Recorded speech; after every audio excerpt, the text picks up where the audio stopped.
Hello everyone, কেমন আছেন সকলে? আবারও নতুন ভিডিওতে অনেক অনেক স্বাগত।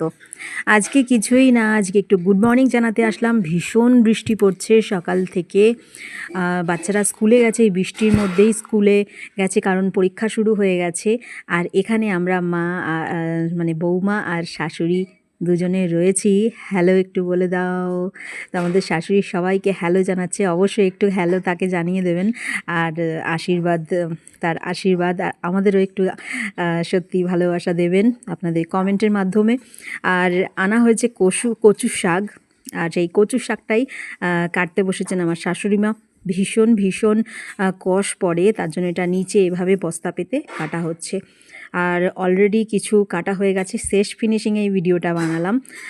এই যে দেখো দেখাচ্ছি। তো কার কার কচু শাক খেতে ভালো লাগে অবশ্যই কমেন্টে জানাবে। আজকে কাটা হয়েছে, যদিও এটা আজকে রান্না হবে না, তাই একটু এখনও ভাবছি বসে কি রান্না করব, কারণ এখনও কিছু চিন্তাভাবনা করিনি, ভীষণ বৃষ্টি পড়ছে। যাই হোক, চট করে এই ভিডিওটা একটু করে নিলাম। ভালো লাগলে অবশ্যই লাইক কমেন্ট শেয়ার করে পাশে থাকবে। তোমাদের এক একটা কমেন্ট কিন্তু আমাকে ভীষণ মোটিভেট করে। ধন্যবাদ।